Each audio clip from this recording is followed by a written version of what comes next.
Hi guys, it's Ms. Palmer again. So I'm going to be talking to you about wound care today. So before we even get started with this skill, I want to just remind you that wounds come in many different shapes and sizes. So we might see wounds that require a little more dressing versus wounds that don't. We might see wounds that are not utilizing the wet to dry method. Maybe they're using something like honey or wound vac. So wounds come in all different shapes and sizes, and there's many different types of dressing supplies out there for wounds. But for our purposes in lab, we're going to be utilizing a wet to dry dressing with normal saline. Wounds also can be contaminated or sterile. So you may have to do a dressing change on a wound that is a clean method.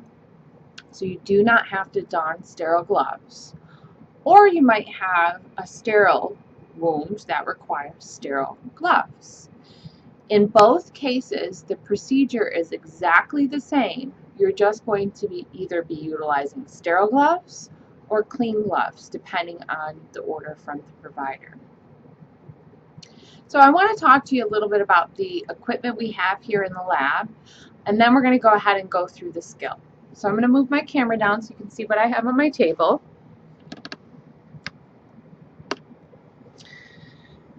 So I have my order.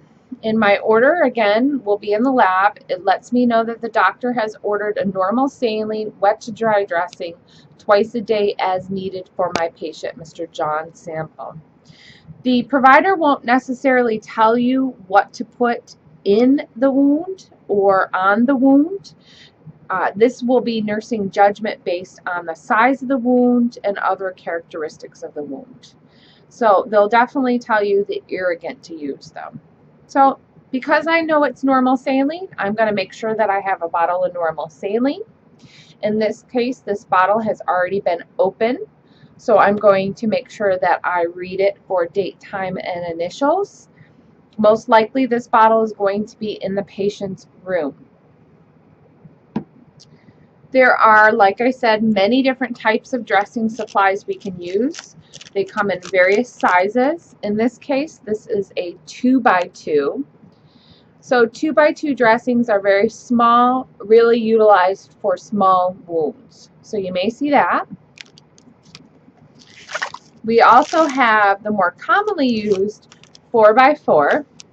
So 4x4 dressings will be used for most of our wounds you're going to notice. So you really need to make sure that you read the package, because the split gauze come in the exact same package, and you don't want to be using that for a wet to dry dressing. So make sure you have 4x4 gauze, not 4x4 split gauze. So that's what I'm going to be utilizing today for this dressing. You also have abdominal pads.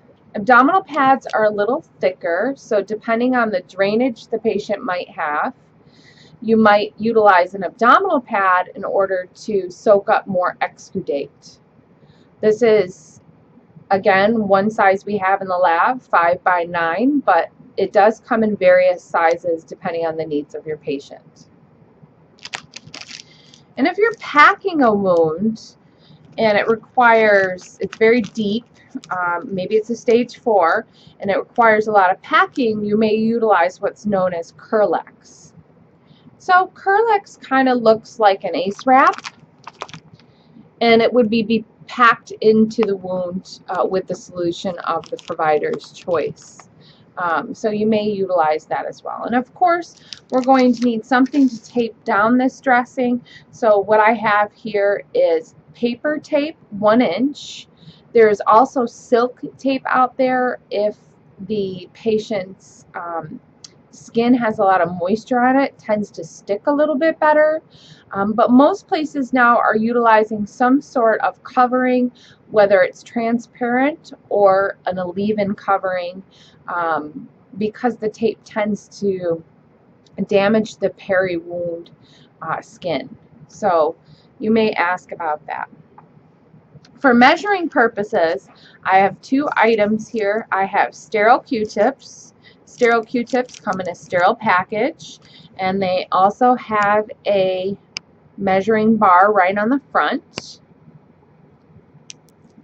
And then I also have just a paper ruler. These are one-time use only paper rulers that will help us measure as well.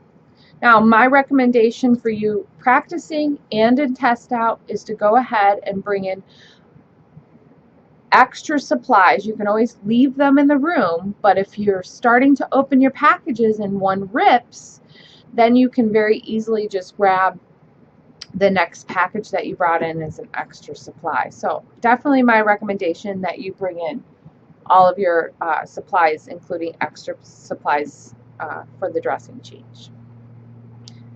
Okay, so then we're going to go on to part 2.